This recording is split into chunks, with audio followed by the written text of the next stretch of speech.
Which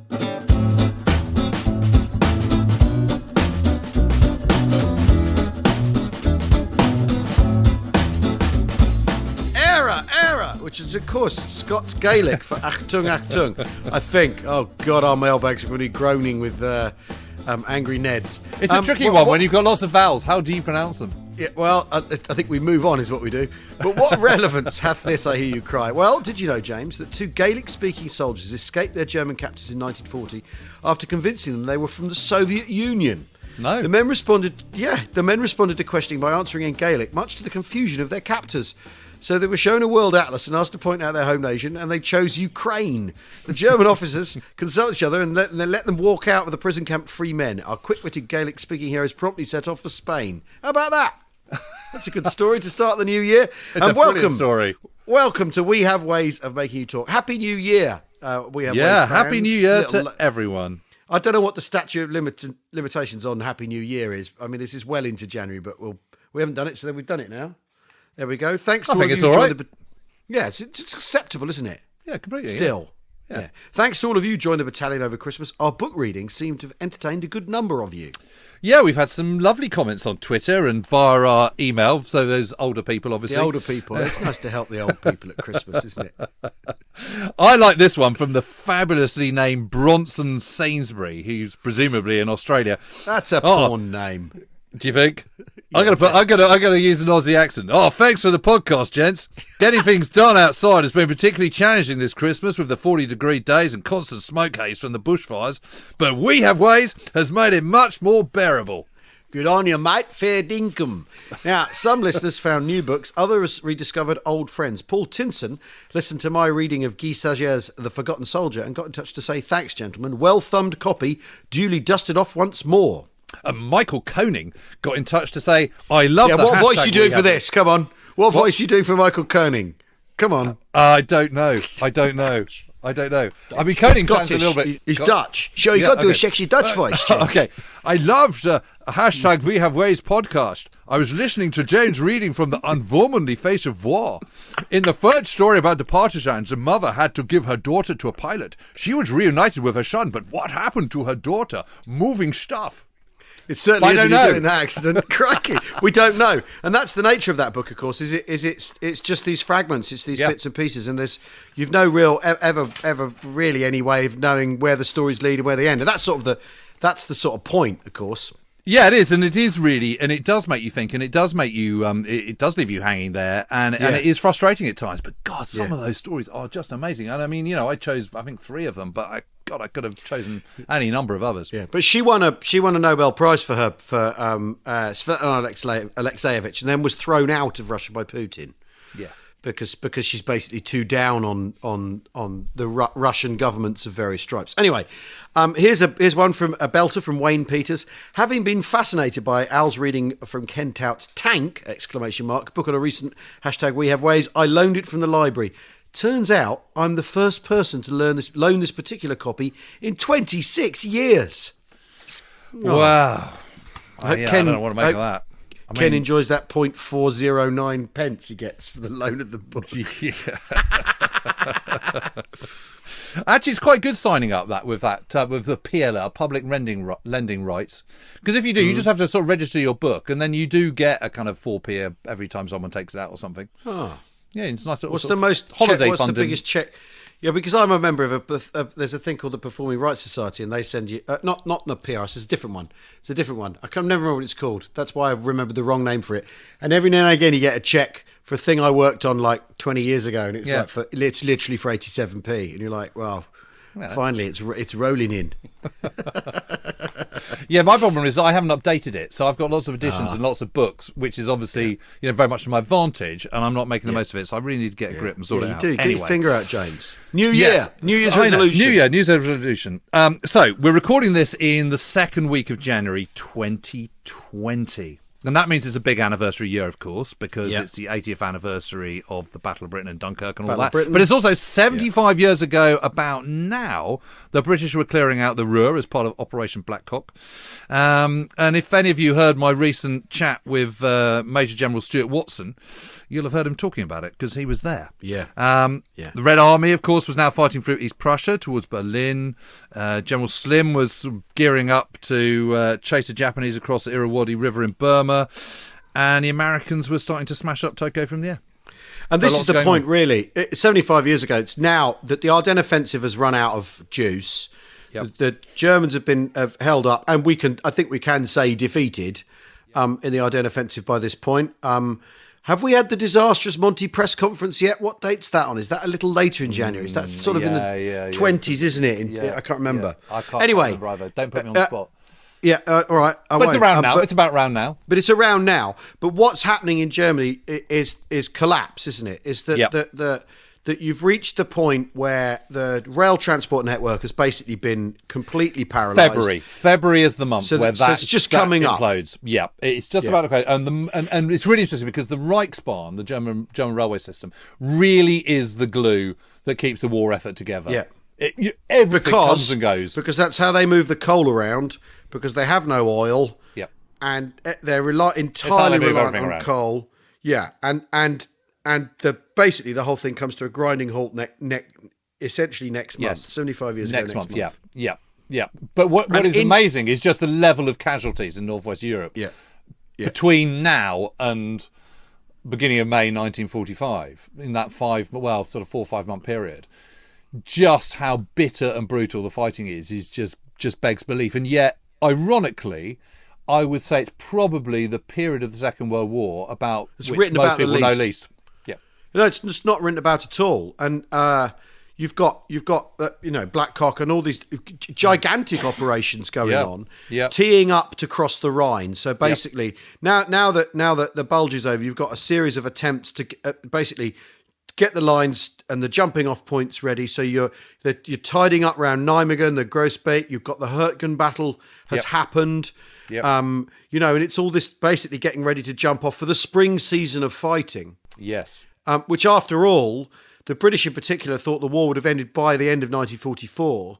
So the British know that, but we're running on fumes politically, because it's the Americans who are going to strike the decisive blow in the West. It's just because they outnumber us sort of 4-1 by this point, and us and the Canadians, and the Russians are going to. There's sort of no argument the Russians are going to end up taking Berlin, because Eisenhower's already accepted that. He's already decided. He wants them to do it, because why go and lose lots of American but other Allied lives over very, very bitter fighting for the capital of the Third Reich, when you can get someone else to lose their young men over it instead. Do it for you, yeah. So it's quite ruthless and pragmatic. Yeah, and it's completely understandable. But I mean, I've just been reading Mark Mazauer's book, Hitler's Empire, which is about occupied Europe and Nazi rule in occupied Europe, and I mean, obviously, what you've got at the end here is you've got a complete collapse in all of their systems. So, for instance, slave labour, you've run out of food, people. You've got that very odd thing where basically they need people to work for them, because otherwise they just don't have the hands to make the stuff they need made. But they've been treating them really shitly and starving them, so the workforce is deteriorating even as it gets bigger. Yeah. So you've got all these tensions going on, and basically it's the point where all the contradictions in the way the Nazis have been running things just completely sort of crowd each other out. Yes. And the system such as it did work just can't work anymore. No. And so you end up in this sort of end game where terror is the thing keeping things going. The fear of Armageddon. Fatalism, and this idea that there's only one way out of this war, and that's to lose it spectacularly. Yep. If you can't win it spectacularly, you lose it to the last round spectacularly. Because that's what's so weird about the Second World War is you've already had the decisive battle that would have ended this if this were a traditional a traditional war, like a traditional. Well, I'm sure war. I've said it before, but I mean, if you think about the end of the First World War, the armistice in November 1918, why do the Germans throw in the towel? It's because they've run out of cash and they're not going to win. By those guidelines on how to conclude a war, the Germans should have done it in November 1941. Yeah. But they just keep going, and this is. I mean, you wander around Germany in the first half of 1945, and literally every city is wrecked. And if it isn't wrecked, it's going to be by the beginning of May 1945. Yeah. And I'm sure we'll touch on Dresden and things in February when we're talking in February. But it is, what the Allies keep saying is, if you want us to stop smashing your cities, just give up. Yeah, give up. The moment you surrender, the bombing will stop. Because you've lost. So this book I've been reading, I've come across some really amazing stuff. So the really interesting thing is, because I was just talking about how the system was, you could argue that the Nazi system, or the Reich, let's call it the Reich, so we can include everything, is so sclerotic. So you've got the party, you've got the SS, which is centralised around Himmler and is trying to draw power to itself. You've got the German state, so the German civil service, who are basically going, yeah, sure, that's a great idea. Now, how are we actually going to implement it? We don't have the people. You do know that's going to mean that your other policy can't possibly work. And doing all this sort of boring, attempting to realise Nazi policy in the civil service. Then you got Hitler running a personal government, because the cabinet doesn't meet after 1938-39. No. Just doesn't ever meet again. No, it's all done through the OKW. And the OKW is, the OKW, while inherently sensible because it's a tri-service military general staff, is still just Hitler's court. But it's not a government. No, it's not a government. The person who's really running the show, by certainly before the assassination attempt, most definitely after the assassination attempt of July 1944, is Martin Bormann. I mean, he is the de facto ruler of Nazi Germany. Yeah. What Hitler says still counts, but he is doing the day-to-day running. He's the prime minister to Hitler's president. He's doing that in the party. Then you've got Himmler accruing power to himself and trying to centralise and trying to run everything on the SS. I mean, the interesting thing is the parties, by the end of the war, the party's not that important. Müller, who's head of the Gestapo, never joined the Nazi party. He was never a member. Yeah, it's amazing, isn't it? But got all the way to the top. So the party's sort of becoming increasingly, argued has become increasingly irrelevant. The SS has peaked. Yeah. Because after all, the SS's problem in 1945 is all those people it's been murdering in large amounts. It's now being caught out. The Russians are starting to discover concentration camps, all this sort of thing, in early 45. So he's peaked.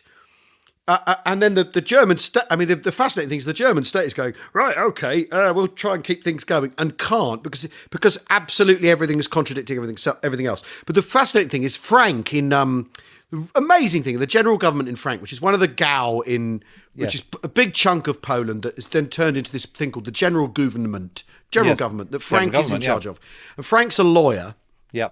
And Frank gets into this terrible row with Hitler about the law because Frank's and what I'm going to do, we're talking. He was Hitler's lawyer in the late 1920s, he was Hitler's early lawyer, 30s. but Frank, because he's a Nazi, believes in order, right? So he believes in the law as the way of bringing in order.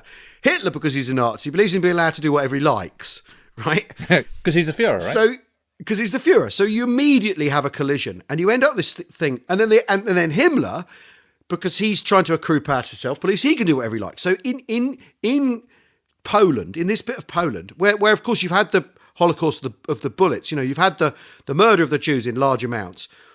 Frank is trying to bring about rule of law so that there's a functioning state. Hitler's saying, we don't need to worry about that because after all, if we create a lawless place, we can do what we like, and in the vacuum we can carry on any way we want, which is a point Tim Snyder makes in his book Bloodlands and Black Earth. So if you create a place where there's no law, you can literally do what you want and murder hundreds of thousands of people, and it's not illegal because there's no law. But Frank's a lawyer, so Frank wants law, and then Himmler's crashing around going, well, anyway, I'm having this town, and we're going to turn it into a sort of hub of pure Nazi Germans, and all this going on all at once in the one place, and you end up with this thing where Frank makes a speech about how important the law is and is cheered by all the lawyers in Berlin. Hitler the next day issues a speech going, lawyers are shit and overrated. If there's one kind of person I hate in the world, it's lawyers. And then Himmler going, yeah, the Fuhrer's absolutely right and lawyers stink. And I had no, because we have, I think, this conception of Nazi Germany, the Reich, as this totalitarian system where there was one way of doing things, one rule. I mean, what actually you've got is people fighting like rats in a sack. And because National Socialism in lots of ways is kind of vague and you fill in the blanks for yourself, you've got all these people filling in the blanks. The Führer working towards the Führer, that idea. Filling in the blanks for themselves. And then obviously, they're all competing for the same political space as each other. So no wonder when you put it under the pressure that we're talking about, the turn the war, of 44, that it all just goes completely. It's obviously going to completely collapse in on itself. Yeah, I mean, it's amazing. What is amazing is this sort of paradox between the iron control of the Führer and the total lack of control by the Führer. Yeah, there's so much that's not written.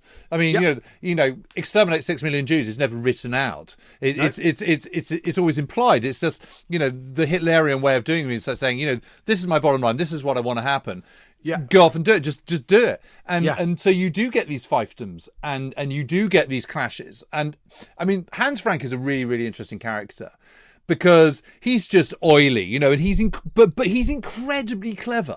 He's incredibly clever. He's incredibly cultured. He's, he's not quite concert pianist level, but he's a musician. He's married to this absolute monster of a wife, Brigitte Frank, who is just horrible. And they have all their lovely moppets and stuff, and they have, and Hans Frank is having endless affairs and threatens to divorce Brigitte. And Brigitte kind of involves Hitler, and Hitler basically tells Hans Frank he can't get divorced, so they kind of stay together. They hold themselves up in Wawel Castle, which is absolutely beautiful, and like all the other leading Nazis, he steals lots of sort of priceless works of art, including The Lady with the Ermine by Leonardo da Vinci, and also The Portrait of the Young Man by Rubens. And this is the most valuable missing painting from the Nazi period. I mean, no one has seen it. There's no confirmed sighting of it since April or something, March 1945. It just hasn't been seen. But they were hanging up some Spitfires in Burma, is it? Do you know what? It's not probably. But interestingly, the portrait of the young artist and the lady with the ermine, they were just hanging up in their private apartments in Wawel Castle. And I've got to know Nicholas Frank, who was his youngest son. And the only time I walked through Wawel Castle with Nicholas, who is just a lovely guy. I mean, he's quite eccentric, but he's very funny. I mean, you'd absolutely love him. He loves a drink, loves a laugh. I mean, he's very well read, all those sort of things. But he's very, excuse the pun, I mean, he's very, very frank about his parents. And he just says, my mother was a total bitch from hell. I mean, I absolutely hated her. And his dad, he said the only time, so I was walking through Wawel Castle and through the old apartments that they had, and he took me into his father's bedroom, and there was this really amazing bathroom sort of attached to the bedroom. And the bath, you sort of stepped up and then stepped down. It was all absolutely fantastic. This amazing sink and everything. And he said the only time his father showed him any personal affection was when he came in once and his father was shaving, and he dabbed a little bit of shaving foam from his cheek and dabbed it on the end of his nose. And he said that's the only kind of... That's it. That was it. He said, in no hugs, no kind of I love you, son, and none of that kind of stuff. But anyway, I mean, this is really weird. But Nicholas carries a picture of his father dead after he was hanged at Nuremberg about his person the whole time, just to remind himself just how ghastly his father was. Bloody hell. Yeah. And but just imagine having that baggage. I mean, having that baggage. Well, that's considerable baggage. Yeah, I mean, and his mum used to go out, and they used to go out in a car for an evening of just sort of cruising through the ghetto, just to sort of ogle at the Jews. Yeah. I mean, really grim. But amazing guy. And then the legacy of having to deal with this, having to come to terms with this over his entire life. I mean, wow. I mean, just amazing. And so his father was hanged, obviously, and his mother was sort of reduced to nothing. I mean, Hans, and so what happened to the Rubens, for example? I mean, basically his mum sold it, just to kind of eke out an existence post-war. Jesus. Yeah. Right, well, time to take a short break. Yeah, absolutely. Time to take a short break while I metaphorically stride across my own Irrawaddy River in pursuit of the Japanese.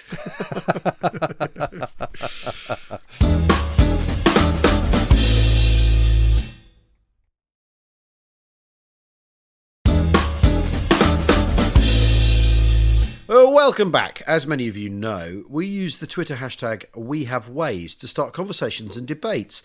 And the occasionally wonderful thing about untrammeled social media is it produces extraordinary rabbit holes. Now, some of you may also know my part-time job is a landlord of a boozer, kind of. So imagine my delight on discovering this thread on our hashtag. And it was Dan Jackson, who's at Northumbriana, who's written a brilliant book about the Northeast, about his patch, basically. Right. Called The Northumbrians, that I would recommend. Here we go. And he set this off. And this is his thread, but he hashtagged it with us, so we're going to nab it. Maybe a question for hashtag #WeHaveWays. Do we know of any pubs named after events or personalities in World War II? The Old Contemptibles in Birmingham springs to mind, commemorating the BEF, who the Kaiser called contemptibly small, but obviously that's World War I. Well, Toby Saul then responded, there was a pub called the Victoria Cross on Jack Cornwall Street in East London. Both pub and street commemorated the 16-year-old boy who won the VC at the Battle of Jutland, also First World War. Pub now closed. Which then prompted Tony Henderson to add the Kelly pub in Hebburn after HMS Kelly, built at the town's Hawthorne Leslie Yard, and whose epic struggle back to the Tyne after being torpedoed was the inspiration for the film In Which We Serve. Which, of course, is all about Mountbatten. Torpedoed just after Crete. Absolutely. How bloody ghastly. I've been torpedoed. It's not coward, isn't it? Yes. Oh dear, we've seen torpedoed again. Oh dear. Talking incredibly crisply. What a ghastly state of affairs. Yes. But don't be. But whatever happens, don't be beastly to the Germans. So Under the Frog hopped in. Boom. There's the John Brunt VC in Paddock Wood, Kent. He received the medal posthumously in Italy in 1944. That's good. Not good that he died, obviously, but good that he's got a pub after him. Bit of a spit and sawdust boozer, but clearly named after a hell of a soldier. Steve Elwood wondered, I've often wondered if the balloon on Silver Lonnon was named after the balloons that used to be based at the anti-aircraft battery, which was nearby. And then Steve chipped in with, just check Brian Bennison's Lost Weekends, A History of Newcastle's Public Houses, Volume 3, That's The amazing. West. Amazing. You think you've written a lot of volumes about the West. Yes. This guy's... Well, I haven't got to Volume 3 yet. And sure enough, a barrage balloon was located more or less where the pub was built. Evidently, the original plan for it was to be named the Fenham Hotel, opened in 1954. And James Muir is seeking help from our followers of this one. There used to be a pub in King's Cross called The Escape, which had maps printed on silk, etc., in glass cases around the walls. Tried to find it a couple of years ago, but there was no sign of it. Alex 2.0 comments, the Churchill Arms on Kensington Church Street is a great boozer and almost a museum in its own right. Paul Smitty reminds us of the Douglas Barder in Martlesham Heath. Yes, a very famous pub, which prompted Nelson Brown to point out the Douglas Barder place pub. To go get legless. Yeah. Sorry. As I'm obliged. No, you had to say it. You had to say it. The Douglas Barder pub is on the site of the airfield runway at Martlesham Heath near Ipswich. And there's another World War I reference from Tim Evans, but well worthy of a mention. The Leif Robinson VC in Harrow, now a Miller and Carter, was named after the first British pilot to shoot down a German airship over Britain during the First World War. Yeah. And Daniel Todman, our friend Daniel Todman, set this challenge. And you've just read his book, haven't you? And we are going to be catching up with Dan. He is coming on. Can any Second World War figure match the Douglas Haig triple? He had at least 2 pubs, a glacier, and an Argentinian football club named after him. Did he really? That's amazing. Yeah. And before anyone cries nonsense, we checked. A club, Atletico Douglas Haig, is an Argentine football club from Pergamino, Buenos Aires province, which currently plays in the country's 3rd division. So there. Amazing. There's attritional football, I expect. Yeah, it takes a long time. And Dr. Phil Weir points out, Banbury used to have the Admiral Holland, named after locally born Vice Admiral Lancelot Holland, who was lost aboard HMS Hood. Nothing to do with me, by the way. Ooh. Liz Reese reminds us there's a Chindit in Wolverhampton. Yeah. And again, we did a bit of digging. The first owner was an ex-soldier who'd served with the Chindits in Burma during World War II. And he named the pub after his comrades, the Chindits. How about that? Wow. Yeah, I bet there's more. Yeah, there's a pub called the Redan in oh God, where is it? Redan, the Redan. The Redan, which is a battle in the Crimean War. Ah. Yeah, near Whiteley's shopping centre. That just seems so unlikely, doesn't it? I only know that because there used to be a comedy gig there. Right, okay. Anyway. Well, now, Blind Lemon Harvey has written to us. So we've got some Twitter questions because, I mean, this rather feels like we're back at school, doesn't it, James? Yeah, it does a little bit. Not done one of these in a while. There's a little bit of housekeeping to do, so catching up. Yeah. Well, it's been quite a long Twitter time, things. isn't it? And we've had Christmas, and lots of people have been emailing in. Yeah. Got to answer a few of them. Blind Lemon Harvey asks, will you see Jojo Rabbit? I would be interested to hear your historical thought on it. Now, you've not seen it, have you? No, but I am absolutely itching to. I really want to see it. But I live in the country. Yeah, well, of course, yeah. So, what happens? They bring a van round and project it on the side of the church. That sort of thing. They do lots of films in village halls and stuff around here, but they always tend to be about 3 months later. Well, being in the big city, I reckon there probably is on in Salisbury eventually. Yeah. But... Yeah. Well, I've seen it. Okay, so tell us all about it. Is it good? Is it good? It is. It's. Well, yeah, it is good. It's well worth seeing as well. It's not just a good film. It's well worth seeing. Right. And the thing I found really interesting about it is 1917's out this weekend. So yes, it is. Yeah, tonight I think. Recording it. In fact, we're recording it today. The day this is being recorded, the day it's released. And there's been a lot of hoo-ha amongst First World War history, the First World War history community about how judging by what they've seen, there's some liberties been taken, possibly the kit, weapons handling, and all that sort of thing. And the stuff that bothers the people that know, yes. Right?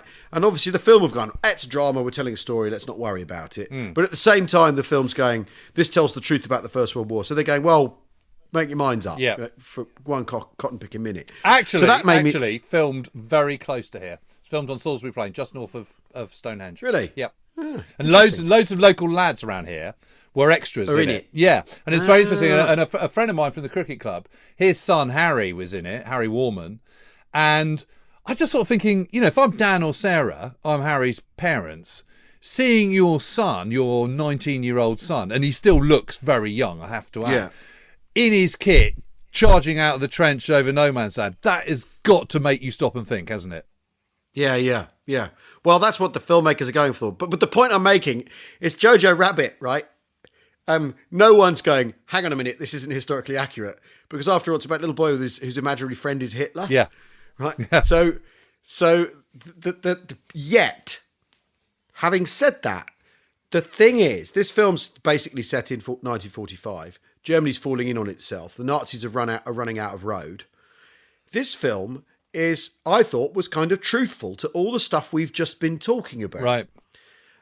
Even though it's a comedy and it's a fantasy and it's got all these other things going on in it. It's a study of fanaticism. It really head on takes on the racism that was that ran through as a very thick seam through every aspect of National Socialism, right? So it's got and it absolutely chases that head on. And I'm not, that isn't me offering a spoiler in any way, anyone's not seen it.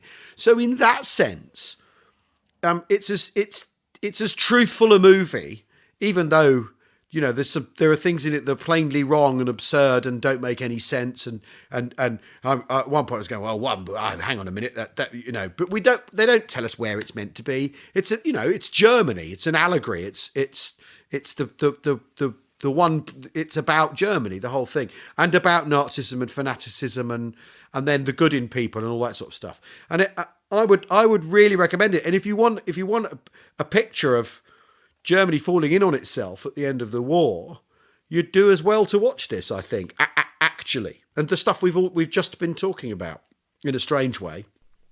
Well, I can't wait. I'm definitely going to see it. Yeah, it's really fantastic, and while we're talking, let's just talk about films now, because we did the heavy shit in the first part. Evil, someone calling themselves the Evil Coins has loved the podcast. Actually, fucking love the podcast. I know you try and steer away from films, but can you at some point spotlight the best World War II film ever and its efforts to tell a proper gritty story, The Cruel Sea? Now, you're a big fan of The Cruel Sea, aren't you, James? Well, I do, and if you're trying to sort of think of what is the most accurate film in terms of, and what does accurate mean? Of course, or your webbing and your kit, of course, but it's a sort of mood piece, isn't it? Because if you look at something like Fury, all the kit is spot on. I mean, I couldn't find any fault with any of that. It was all absolutely perfect. The problem with Fury, obviously, the last bit, the crossroads, you just call in air support. You wouldn't be sitting around kind of getting decimated by a Waffen SS unit, which wouldn't be marching during the day anyway. So there's all sort of problems with that. But actually, the thing that really doesn't work is the language. The language is a second decade of the 21st century language transported to a 1945 scenario. And it's kind of, it's almost as though it's been made for people who play kind of sort of Medal of Honor and kind of World of Tanks or whatever.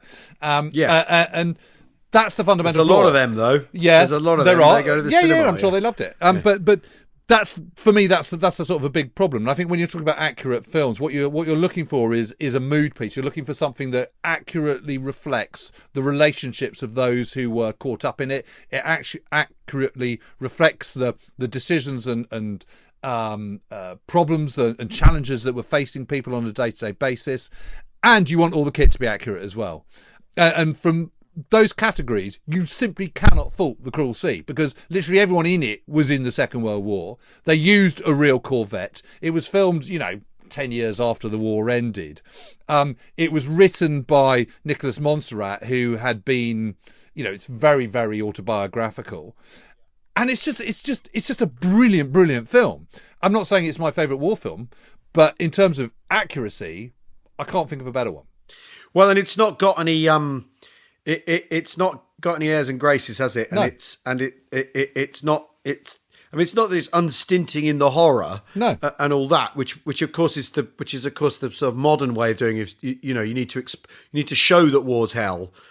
They knew that you're making a film in the 50s. People know that. They know perfectly well what it means. But I think they also get across very well the sort of terrible discomfort of being in a small tin can on the kind of on the cruel sea of the Atlantic. Yeah. And the other thing which they bring in very, very neatly, which I think is very good, is the fact that they come back. They finally got off the Atlantic. They come back for a little bit of leave, and so I can't remember who it is, but one of them, they sort of lose their family in the Liverpool Blitz. Yeah. Of course, and that happened, and it's based on real events, and it just resonates for those reasons, I think. Yeah. Now, so Richie D then asks, we all know what the best war film is, but sadly it isn't based on a true story. However, what was the closest real life mission to Where Eagles Dare? Oh, for heaven's sake. Wow. Well, it depends what you mean, like Unassailable Castle or allied cooperation on a busting a spy ring open. I mean, what are we talking here? Well, the attempt in northern Italy to go and shoot up Kesselring and von Vatinghoff from their lair in northern Italy. I suppose that's one of them. They do that. Then there's all those individual missions where they go into sort of very snowy places. There's Operation Muscatoon, which is one of my favourite, where they blow up a hydroelectric plant in Norway, and that involves lots of sort of a scene very similar to the opening scene with the Junkers 52 kind of flying across, although obviously they don't go over in a Junkers 52. There's quite a lot of that kind of stuff going on, I think. But it's fantasy. I mean, it's total fantasy, and it's ludicrous, but it's a completely brilliant film. Well, yeah, the Telemark. That's another one. Telemark raid. That's although that it's not. It took about 5 months though, didn't it? Because exactly. It took them ages, and it takes a whole winter. And then they end up having to sink that ferry. Yes. So it doesn't end glamorously or with a.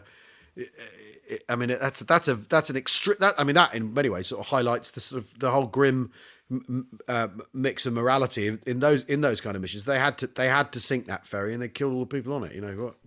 Yep. Well, not all the people, but how bitter a thing is that to have to do? I mean, I don't know. I mean, you've got I suppose actually the closest thing is Scorsese rescuing Mussolini, but it's the other way around, isn't it? Yeah, in his Feast of Stork on the top of the Grand Sasso. Yeah. There's a sort of fair bit of it. But, I mean, the thing about Where Eagles Dare is, in principle, that I suppose that would be possible to mount an operation like that, but what's the point? Yeah. Why not just bomb the place? That's the answer, isn't it? And that's what they're always going to go for. Because of the risk of being caught and compromised and all that kind of stuff. I mean, yeah. Anyway, well, that's it for this week. If you missed any of our Christmas book readings, they're still up on the internet, wherever you get your podcasts. They are. And please do. I really enjoyed doing that. I don't know about you. Yeah, no, I did. It was great fun, wasn't it? And please do keep getting in touch, either by Twitter using the hashtag WeHaveWays, or by the email, if you're old. WeHaveWaysPodcast@gmail.com. Fantastic. If there are any more World War II themed boozers out there, please let us know. Cheers! Cheerio!